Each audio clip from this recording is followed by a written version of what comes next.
Mirlo Blanco, el podcast de Sumas Plumas. La expresión ser un mirlo blanco se usa para hablar de algo extraordinariamente fuera de lo común o difícil de encontrar, en tono positivo. Un mirlo blanco es algo de una rareza extraordinaria, ya que, en realidad, los mirlos son negros. Soy Clara Mendoza. Si quieres descubrir un montón de datos curiosos, historias fascinantes y temáticas que increíblemente se entremezclan con el hilo conductor de un ser emplumado, sigue escuchándome.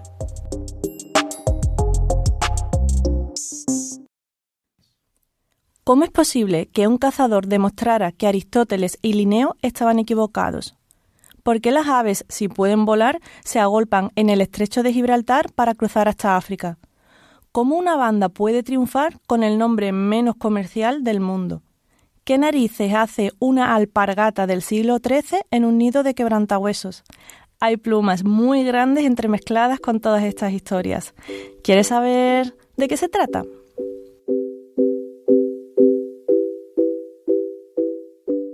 El viaje de hoy empieza en Alemania, en el año 1822. Con las primeras luces del día, un aristócrata se levanta en su castillo de Bodmer, cerca de la localidad de Klutz, y decide que es un buen día para irse de caza por sus dominios. Se trata de Christian Ludwig Reichsgraf von Bodmer, o algo así, ¿vale? Es martes 21 de mayo, y la primavera se hace notar en el estado de Mecklemburgo-Pomerania Occidental, al norte del país. Cuando coge su escopeta no tiene ni idea de que será el protagonista de un cambio de paradigma sobre la comprensión científica del comportamiento animal.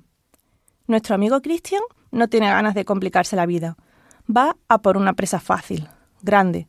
Dispara a una cigüeña. Hoy en día nos parece una locura, pero no lo era en 1822. Pero para locura lo que se encuentra este cazador. Cuando recoge su presa, se da cuenta de que no es el primero que ha intentado matar a esta cigüeña. El animal tiene clavada una flecha en el cuello de, ni más ni menos, 80 centímetros de longitud. A pesar de ello, el proyectil no le ha dañado ningún órgano vital y ha podido hacer vida normal hasta que se ha topado con Christian. El aristócrata piensa que eso de la flecha es muy raro. Con pesar, decide renunciar a un buen guiso de carne de cigüeña y finalmente el ave muerta acaba en la Universidad de Rostock. Tras una serie de estudios y comprobaciones ocurren varias cosas. Por un lado, se le da nombre a la cigüeña. Me han dicho que se pronuncia algo así como Feilstock, que significa literalmente cigüeña con flecha. ¡Viva la imaginación alemana! Segundo, Feilstock es disecada y, a día de hoy, aún puede ser observada en la colección zoológica de la Universidad de Rostock, donde Christian la llevó en el siglo XIX. Y tercero, este cazador alemán consigue demostrar con un balazo que tanto Aristóteles como Linneo estaban equivocados. ¿Tienes idea de por qué? Te invito a retroceder unos cuantos siglos en el tiempo. Vamos a la Grecia clásica, al siglo IV a.C. Todos sabemos que Aristóteles sentó las bases del pensamiento científico occidental al intentar explicar la naturaleza a partir de la observación y la lógica. No obstante, en aquel tiempo contaba con ciertas limitaciones. Él creía, por ejemplo, que cuando ciertas aves desaparecían durante el invierno, como las golondrinas, lo que hacían era hibernar, como los osos. También llegó a defender la teoría de la transmutación, que unas especies se transformaban en otras. A falta de otras explicaciones, estas teorías se mantuvieron durante siglos. Es más, se llegó a pensar que las aves que se podían ver en primavera y verano, pero desaparecían en invierno, se enterraban en el barro, se acumulaban en pantanos, hibernaban bajo el agua o incluso se convertían en ratones. En el siglo XVIII, el naturalista sueco Carlos Linneo, 22 siglos después de Aristóteles, aceptaba como cierta la teoría de que golondrinas o cigüeñas hibernaban durante el invierno, porque realmente desaparecían durante los meses fríos. Linneo es mundialmente conocido por haber creado el sistema moderno de clasificación de las especies, ordenando el mundo vivo en función de la estructura de la biología. El padre de la nomenclatura binomial había nacido en 1707, justo 4 años después de que un físico inglés sugiriera que cuando las aves desaparecían era porque se iban a la luna. Su nombre era Charles Morton. En su obra Compendium Physicae llegó a calcular hasta tiempos de viaje y supervivencia y a insinuar que las aves iban a la Luna porque allí encontraban alimento y condiciones favorables. Unos años más tarde, en 1797, Thomas Bewick, también inglés, empezó a dar una explicación diferente. Él era naturalista, artista e ilustrador. En su libro A History of British Birds recogió observaciones que apuntaban a que las aves no hibernaban localmente, sino que se desplazaban en un movimiento estacional. Cuando Christian Ludwig abatió a la cigüeña en 1822, las suposiciones de Bewick se confirmaron. En la Universidad de Rostock descubrieron que la flecha estaba hecha con madera africana dura y con un estilo de fabricación típico de las armas de tribus del centro de África, lo que permitió deducir su origen lejos de Europa. Después de esta primera cigüeña, con el tiempo, fueron apareciendo más de una veintena de casos de aves migratorias que volvían a Europa con marcas de cazadores africanos. Y así es como la Pfeil-Stotz se convirtió, sin quererlo, en el primer sistema de marcaje involuntario.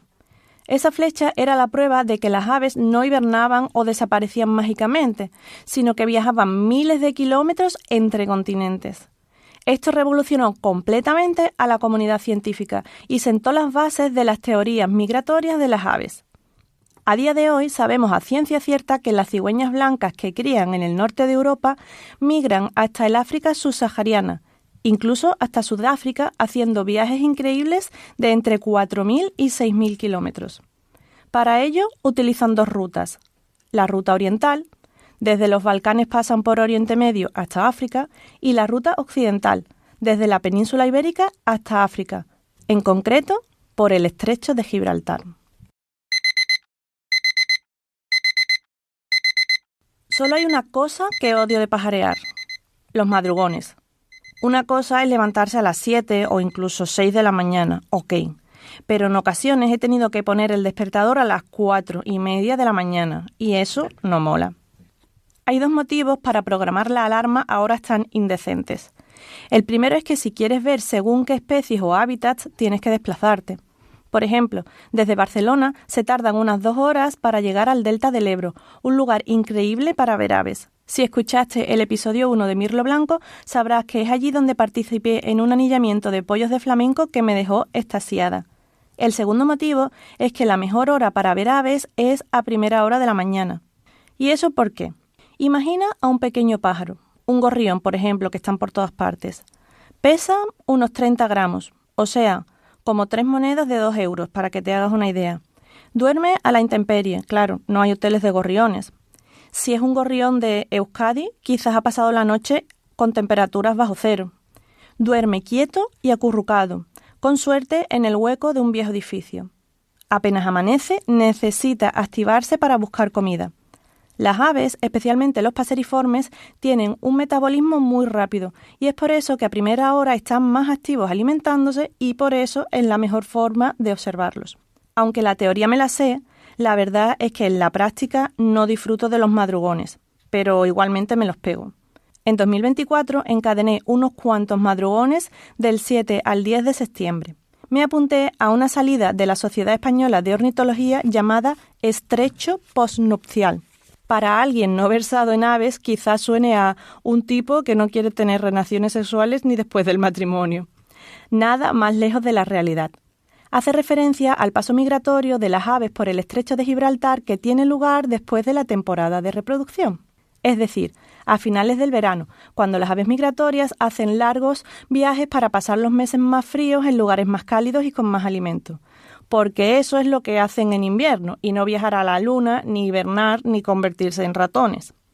Durante 4 días, un grupo de 18 desconocidos compartimos muchos madrugones, muchos avistamientos y muchos kilómetros en furgoneta con 2 guías extraordinarios. Un saludo desde aquí para Juanma y Hugo. Pero, más que contarte mi experiencia, quiero que la escuches de primera mano de otra persona que vivió el paso del estrecho en 2025.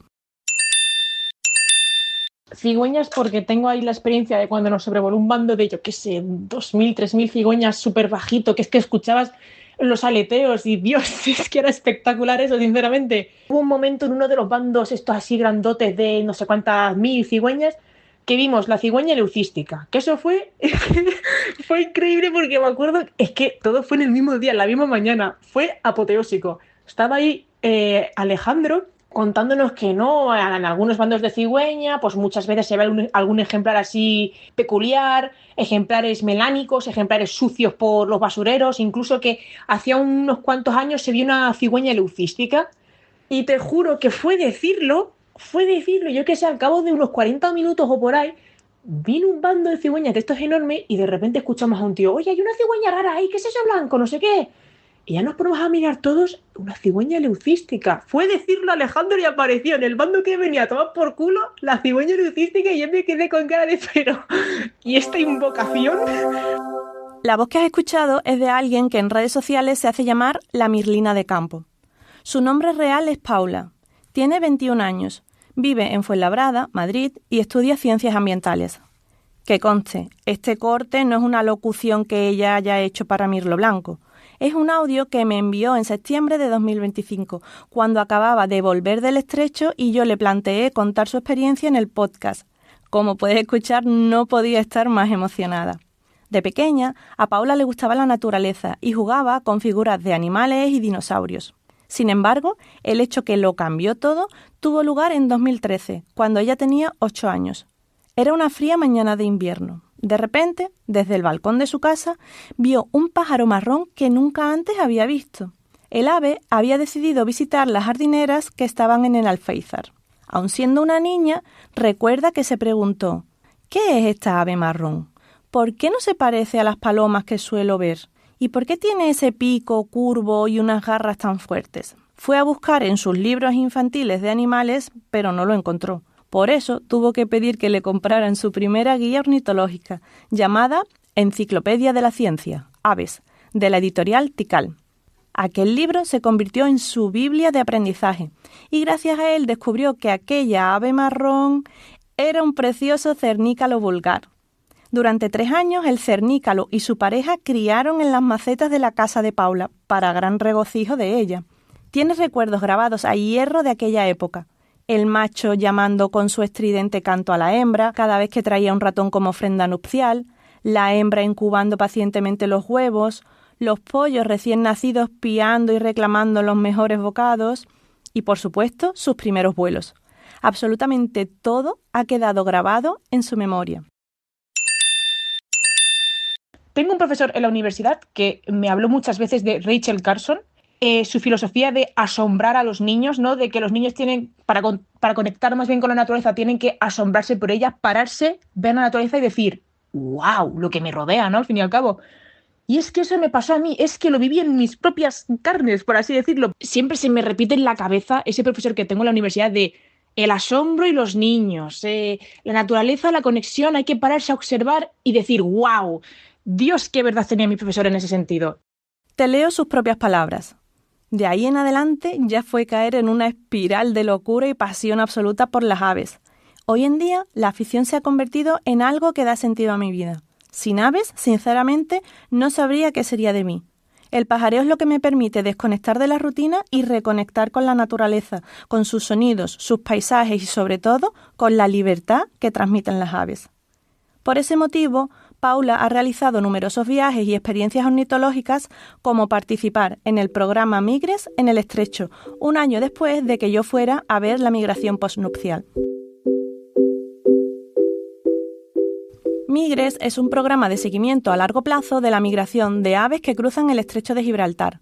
Está coordinado por la Fundación Migres. Esta iniciativa consiste en realizar censos estandarizados desde observatorios fijos. El objetivo es contar diariamente las aves migratorias durante las temporadas de paso. El programa incluye varios grupos: aves marinas, paseriformes y aves planeadoras. Paula participó en el Migres Planeadoras, que se centra específicamente en aquellas aves que emplean las corrientes térmicas para desplazarse, como milanos, culebreras, águilas calzadas o cigüeñas. Con estos recuentos se busca estimar el número de individuos y las tendencias poblacionales de las especies que cruzan el estrecho a lo largo de los años. Esto sirve para aportar datos para la conservación y para designar figuras de protección, entre otras cosas. El origen del Migres se sitúa en 1997, cuando la Consejería de Medio Ambiente de la Junta de Andalucía puso en marcha el proyecto. Desde entonces se ha mantenido como uno de los esfuerzos de seguimiento de aves migratorias más prolongados y continuados de toda Europa. El Estrecho de Gibraltar representa una situación estratégica para el estudio científico de la migración, al ser un punto de confluencia de las rutas migratorias entre Europa y África de 400.000 aves planeadoras, cigüeñas y rapaces, por ejemplo, y de varios millones de aves de pequeño tamaño, vencejos, golondrinas, aviones, abejarucos, entre otros. A estas se suman unas 750.000 aves marinas, mayoritariamente pardelas cenicientas. Allí también se ubica el CIMA, el Centro Internacional de Migración de Aves. Está dedicado al estudio, seguimiento y divulgación de la migración de las aves, especialmente en esta zona. También actúa como espacio de formación y educación ambiental, con actividades, charlas y visitas. Y es que es ahora cuando más se está notando de verdad que cada vez hay más mujeres metiéndose de lleno en el mundo de la ornitología. Por ejemplo, yo lo vi clarísimo el día que llegué al programa Migres, principalmente al centro CIMA. Vamos, el primer día que entré me quedé flipando porque vi una cantidad de mujeres que, sinceramente, yo me cuestioné, ¿y este montón de personas qué hacen aquí? Que bueno, ¿qué hacen aquí? La mayoría de ellas, por no decir todas, es que eran investigadoras. Y especialmente me llamó la atención un grupito de chicas jóvenes que habían venido desde Estados Unidos para investigar en el centro CIMA. Y es que resulta que una de las chicas estaba investigando, trabajando en cómo sexar a los milanos a partir de muestras de sangre. Otra, por ejemplo, estaba metida en un proyecto sobre colisiones de alimoches y, ojo, en medir si los observadores eran realmente eficaces a la hora de prevenir estas colisiones a tiempo. Y otra chica también estaba estudiando una cosa que me llamó a mí muchísimo la atención, cómo los efectos o los factores meteorológicos influyen sobre la migración. Y bueno, así un montón de líneas de trabajo bastante potentes, sinceramente. Y es que, pues, sinceramente, me impactó. No por curioso, sino porque, sinceramente, desde dentro me alegró bastante. O sea, me alegró muchísimo ver tanta mujer ahí, tanta representación femenina en un mundillo como es el de la investigación. Y más aún todavía dentro de la ornitología. Como dice Paula, es una alegría ver que cada vez hay más mujeres en el mundo de la ciencia, de la investigación y de la ornitología. Ella misma es un ejemplo de ello. Paula es vocal de la Junta Juvenil de la Sociedad Española de Ornitología. Es miembro del grupo local SEO Panelus y divulga contenido ornitológico desde su cuenta La Mirlina de Campo. Por cierto, elegir su nombre artístico le dio algunos quebraderos de cabeza. Escogió Mirlina porque de pequeña oía el canto de esa ave y fue una de las primeras que aprendió a identificar. Y lo de campo porque le encanta la naturaleza y el campo. Ahora mismo su objetivo en redes sociales es principalmente divulgar sobre las especies de aves que observa y fotografía durante sus salidas y viajes pajareros, transmitir comportamientos únicos o curiosos, datos poco conocidos, investigaciones recientes y hallazgos novedosos sobre las aves, así como las amenazas y situaciones críticas que ponen en riesgo su conservación. Todo ello con el propósito de contagiar la misma curiosidad que siente ella y, sobre todo, de compartir ese asombro constante por el mundo que nos rodea. A todo esto, quizás te haya quedado esta duda. Si las aves tienen alas y pueden volar, ¿por qué cruzan de Europa a África por el estrecho? Pues porque en tierra muchas especies de aves aprovechan las corrientes térmicas. El sol calienta la superficie y se forman corrientes de aire cálido que suben de forma circular y ayudan a las aves en sus desplazamientos, especialmente a las planeadoras, como las cigüeñas, los buitres, las águilas. Gracias a ello pueden desplazarse planeando durante metros y metros sin batir las alas. Pero sobre el mar esto no funciona, no se generan esas columnas de aire. Así que, ya que van a tener que batir sus alas sobre el agua, buscan el trayecto más corto para minimizar el esfuerzo.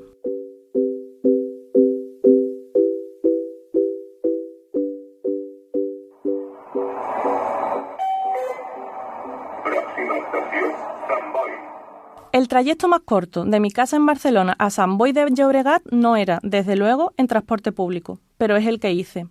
El 12 de septiembre de 2025, sobre las 10 de la noche, llegué a una plaza llena de gente, donde había un escenario montado con motivo del Festival Altaveu. Me habían dicho que tocaba un grupo que probablemente me gustara. Lo siento, no soy muy de festivales, ni siquiera muy melómana. Confieso que mi cultura musical ha evolucionado muy poco desde que escuchaba en la radio los 40 principales en los años 90. Así que ese grupo, como tantos otros, no me sonaba ni lo más mínimo, a pesar de ser una banda de mi tierra. Con el escenario a oscuras, comenzaron a sonar primero unas guitarras muy potentes y a continuación una voz que no dejaba indiferente. Desde el minuto 1, la energía era patente, exuberante, desmedida. Con los focos ya encendidos, pude ver a un cantante de vestimenta sesentera y una melena rizada inconfundible. Me gustaba lo que oía. En medio del concierto me puse a googlear el nombre del grupo para saber algo más de ellos. Descubrí su peculiar historia y que el cantante de pelo ensortijado se hace llamar Dandy Piraña. De hecho, todos los miembros del grupo tienen nombres artísticos ocurrentes. Vaca y Gringo están a las guitarras. Sony es el bajo. Papi Pachuli es el batería. Y Machete Carrasco se encarga de sintetizadores y teclados. Siendo así, quizás no te sorprenda tanto el nombre de la banda. Cuando lo estaban eligiendo, unos querían que se llamara Derby Motoretas y otros Burrito Cachimba. Y decidieron quedarse con todo. Derby Motoretas Burrito Cachimba. Así son ellos, exuberantes, excesivos, desbordantes. Eso fue en 2017. Querían hacer algo grande, diferente. A menudo les han intentado poner la etiqueta de rock andaluz, pero ellos se reivindican como algo diferente. Como no se identifican con ningún estilo concreto, se inventaron uno, y así nació lo que ellos denominan la kinkidelia. Sí, de kinky y de psicodelia. Lo que les pasó en enero de 2018 fue muy loco. A las pocas horas de publicar su primer tema en su modesto canal de YouTube, los estaban llamando del Primavera Sound para contratarles. Les explotó la cabeza. Pasaron de ser unos desconocidos a tener más de 60 bolos al año. En 2019 publicaron su primer álbum, de nombre homónimo, que obtuvo el premio Ruido en 2019. El año anterior lo había ganado Rosalía, con su álbum El Mal Querer. Actuaron en festivales como el Primavera Sound, el Monkey Week o el Vida, y demostraron que eran una gran banda en directo, cosa que yo estaba comprobando en Samboy. El mismo año que publicaron su primer álbum, se les ocurrió hacer una versión nada más y nada menos que de La Leyenda del Tiempo, de Camarón de la Isla.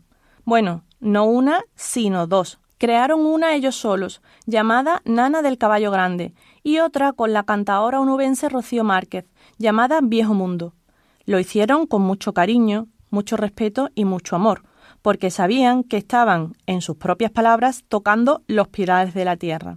No querían versionar el tema, sino adaptarlo a su universo de la kinkidelia. El resultado, pues tienes que ir a escucharlo cuando acabe el episodio porque por derechos de autor no te lo puedo poner. Por cierto, en el episodio 1 de Mirlo Blanco, que se llama Flamenco, Flamencos, Camarón y Camarones, te cuento más cositas de Camarón de la Isla y qué tiene que ver con los flamencos y los camarones. En 2020, la pandemia frenó los conciertos, pero el grupo aprovechó el parón para centrarse en la composición. Decidieron grabar el mejor segundo disco posible, por si, como dijeron, se acababa el mundo. En 2021 publicaron su segundo álbum, de nombre sorprendentemente corto, Hilo Negro. Cosas del destino, ese año el director de cine Daniel Monzón estaba grabando su película Las leyes de la frontera, ambientada en el mundo kinky de Girona de los años 70. Como no podía ser de otra manera, pidió a Derby Motoretas Burrito Cachimba hacer una canción para la cinta. Al final, acabaron creando toda la banda sonora de la película. La fama del grupo empezó a crecer fuera de las fronteras españolas. En 2022 y 2023 hicieron una gira internacional por México, Argentina, Chile y Estados Unidos. Se consolidaron como uno de los proyectos más singulares del rock alternativo estatal. En 2024 publicaron su tercer álbum de estudio, titulado Bolsa Amarilla y Piedra Potente. En 2025 se consagraron. El 24 de enero llenaron el WeThink Center de Madrid y ofrecieron un concierto de 3 horas en el que repasaron su discografía al completo. Una de las cosas más bonitas que han logrado estos 6 colgados, y digo colgados como piropo, es unir a un público intergeneracional. Un viejo rockero de 65 años que se emociona con los ecos de la memoria y el joven veinteañero al que le gusta su propuesta fresca y cara dura. Aquí te recito una estrofa de su primer single, donde, por cierto, aparece un ave. En el salto del gitano, una vieja se ha resbalado, y los buitres del sueño le han robado sus anillos blancos. A todo esto, ¿sabes cómo se llamó ese primer single que encendió la llama de todo lo que vino después? El Salto del Gitano. ¿Y sabes a qué hace referencia? A un lugar en el Parque Nacional de Monfragüe, un lugar de culto para los pajareros, donde se pueden ver joyas ornitológicas como el buitre negro o la cigüeña negra.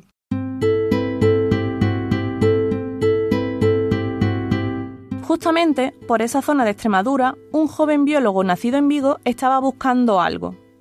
Preguntaba a gente de los pueblos de la zona con una cierta edad a ver si podían ayudarle. Estuvimos en la FIO y vino un hombre que se había criado en una de las fincas cercanas a Monfragüe y nos contó que de pequeño le había visto un nido y tal y cual. Y entonces nos llevó a su finca, estuvimos con su padre, que ya está muy mayor, que nos llevó a varios sitios, pero el padre no lo recordaba y lo que recordaba era un nido de cigüeña negra que habían cortado. Nada, ahí se acabó la historia. Esta voz pertenece a Sergio Couto y lo que estaba buscando eran nidos abandonados de quebrantahuesos. Este biólogo ha estado durante años encontrando nidos de esta especie. Ha sido la primera persona que lo hizo de forma metódica, documentando los hallazgos y coordinando y centralizando la información. Entre él y las personas que le ayudaron a encontrarlos, en total localizaron más de 50 nidos históricos de quebrantahuesos en el sur de España, principalmente en Granada, en Sierra Nevada y sistemas montañosos cercanos, y también en Albacete, ambas provincias donde el quebrantahuesos desapareció hace entre 70 y 130 años. En 2006 accedieron al primer nido de los 12 que analizarían en profundidad. Lo que Sergio no sabía entonces es que casi 20 años después su nombre acabaría saliendo en numerosas noticias de periódicos de tirada nacional e internacional. ¿Tanto interés suscitan los nidos abandonados de quebrantahuesos? Bueno, con un buen titular de clickbaiting, sí. Como por ejemplo, ¿qué hace una alpargata del siglo XIII en un nido de quebrantahuesos? El legado de la España medieval oculto en nidos de quebrantahuesos. O el quebrantahuesos, un inesperado arqueólogo de la naturaleza. Y es que de los 2.483 restos que encontraron en los 12 nidos, casi un 10% eran objetos de origen humano. 226 trocitos de cuero, esparto, textiles. Algunos eran pequeños, pero en un nido se llegó a encontrar una alpargata completa de esparto del siglo XIII. También hubo restos de ropa, aparejos de labranza y fragmentos de cestería. Entonces, el proyecto dio un giro. El enfoque ecológico viró hacia algo con tintes arqueológicos. Y tiene su sentido. Resulta que los quebrantahuesos habían reutilizado los mismos nidos durante siglos. Al construirlos y tapizarlos, habían acumulado objetos humanos generación tras generación. Además, estas aves escogen cuevas resguardadas de la intemperie que mantienen una temperatura estable durante todo el año, con ambiente seco y sin estar expuestas a la lluvia, a pisadas ni a carnívoros o insectos que puedan comerse los huesos, los cuernos o el esparto. Así, los nidos de este estudio se han convertido en cápsulas del tiempo y de hecho han sido tratados como archivos estratificados, igual que si se tratase de un yacimiento arqueológico. Las muestras han sido sometidas a dataciones con carbono 14 para determinar de qué fecha son. Todo ello se ha convertido en un artículo titulado El quebrantahuesos como acumulador de restos históricos, perspectivas para futuros estudios ecológicos y bioculturales, de Antoni Margalida, Ana Belén Marín Arroyo y Sergio Couto, entre otros autores. En el número de febrero de la revista en papel de National Geographic tienes un reportaje sobre este proyecto, por si quieres leer más información al respecto. Te iba a contar un poco sobre el enfoque profesional de Sergio, pero es mejor que lo haga él mismo. Bueno, definirse uno mismo siempre es muy difícil. Yo diría que soy una persona que llevo en los genes el placer de estar en contacto con la naturaleza. Es una cosa que siempre me ha encantado desde muy pequeñito. O sea que yo creo que es genético. Pero también creo que es muy importante ir más allá de eso y darnos cuenta que la conservación de la naturaleza ya no es suficiente con echarse al campo con unos prismáticos. Ya hay que empezar a hablar con la gente del campo y hay que empezar a tener en cuenta lo que está pasando en las zonas rurales, ¿no? Y ese es otro aspecto, el aspecto más político o más de buscar cómo cambiar las cosas, no desde las trincheras de ecologistas contrarurales o algo así, sino desde la empatía y desde buscar objetivos comunes, Creo que eso es un poco lo que quizá define un poquito mis enfoques y mi trabajo, desde lo comunitario y desde el apoyo al mundo rural. Volviendo a lo de antes, si lo de la alpargata fue una sorpresa, ¿cuál era el motivo de buscar todos esos nidos de quebrantahuesos en desuso en el sur del país? Lo que pretendía Sergio, que trabajaba en uno de los proyectos de reintroducción del quebrantahuesos, era tener un modelo de hábitat donde antaño habían criado estos buitres comedores de huesos, porque la información de la que se disponía era la de las poblaciones pirenaicas, que viven en condiciones muy distintas, no comparables con las mediterráneas. O sea, en el pasado, el quebrantahuesos habitaba en varias zonas de la península ibérica, pero sus poblaciones acusaron un gran declive y quedaron reducidas a los Pirineos. Los programas de reintroducción que se habían llevado a cabo en Asturias y Andalucía comenzaron a dar sus frutos, y precisamente lo que Sergio quería era asegurarse de que, para cuando los ejemplares que se estaban liberando en el sur llegaran a la edad de reproducirse, encontraran un hábitat que ya hubiera sido utilizado por sus ancestros, como si tú volvieras a la casa de tus tataratatarabuelos. A todo esto, aparte de los objetos de origen humano, en los 12 nidos analizados se encontraron casi 2.200 restos óseos, como huesos, por ejemplo, y pezuñas de ungulados. Un hallazgo de lo más normal teniendo en cuenta lo que come esta ave. Son una especie principalmente osteófaga, es decir, el 80% de su dieta consiste en comer huesos. Te animo a que vayas a YouTube y busques vídeos de quebrantahuesos engullendo enormes huesos como quien se come un churro.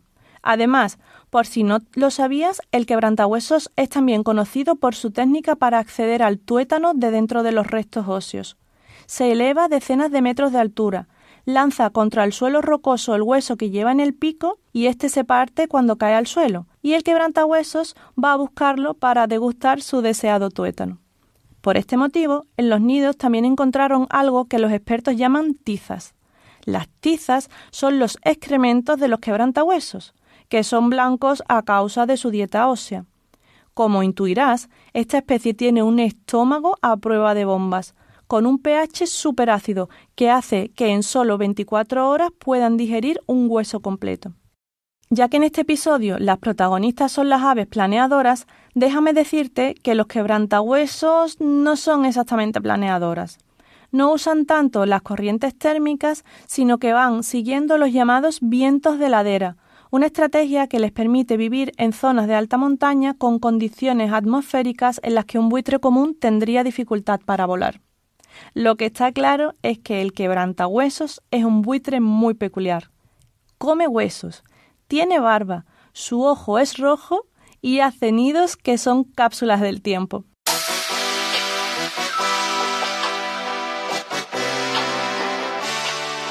Hoy, en Mirlo Blanco, hemos descubierto que incluso grandes pensadores y científicos son hijos de su tiempo y pueden tener ideas y teorías equivocadas. Gracias a la cigüeña, que llegó a Alemania con una flecha africana en el cuello, se comprobó que las aves, cuando desaparecen de Europa en invierno, es porque migran a latitudes meridionales. Hemos viajado a uno de sus puntos más importantes para la migración del continente, el Estrecho de Gibraltar, y hemos entendido cómo las aves planeadoras usan las corrientes térmicas para desplazarse. Hemos conocido a una joven que de niña se maravilló con las aves y desde entonces no ha dejado de hacerlo ni de intentar que los demás también lo hagan. Sigue así, Paula. Hemos descubierto qué es la quinquidelia y al grupo que la creó, comenzando con su primer single, El Salto del Gitano. Y hemos acabado descubriendo que Sergio lleva 20 años vinculado a la reintroducción del quebrantahuesos en el sur de España y cómo unos nidos en desuso se han convertido en joyas arqueológicas. Cigüeñas, flechas, teorías, migraciones, aves planeadoras, el Estrecho de Gibraltar, madrugones, la mirlina de campo, un derbi, una motoreta, un burrito y una cachimba, un lugar en Monfragüe, un biólogo buscador de nidos, un ave que come huesos y un proyecto ornitoarqueológico se han dado la mano en este episodio de Mirlo Blanco. ¿Qué especies y qué historias encontrarás en el siguiente? No te lo pierdas para saber la respuesta y para seguir descubriendo curiosidades, con y sin plumas. Soy Clara Mendoza y esto ha sido un nuevo episodio de Mirlo Blanco, un podcast de Sumas Plumas. Hasta el próximo día 1 del mes que viene, sed perdices como felices.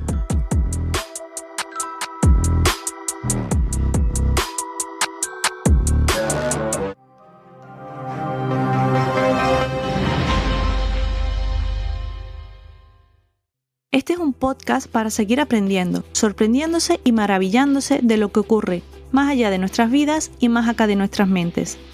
Además, quien te habla es una apasionada de la ornitología, por eso las aves son el hilo conductor que hilvana estas historias. Aunque no seas un pajarero o pajarera empedernida, seguro que sabrás apreciar la excepcionalidad de estos seres y ojalá te pique la curiosidad para seguir conociendo más sobre ellos. Te invito a hacerme llegar tus comentarios, sugerencias, ideas o lo que te surja. Además, si es un contenido valioso para ti, me será muy útil si lo valoras positivamente en la plataforma en la que lo escuches, si comentas y sobre todo si lo compartes con aquellas personas que piensas que les puede gustar. Más información en la web www.sumasplumas.es. Te animo a que nos busques en Instagram, TikTok y YouTube, con el mismo nombre, Sumas Plumas.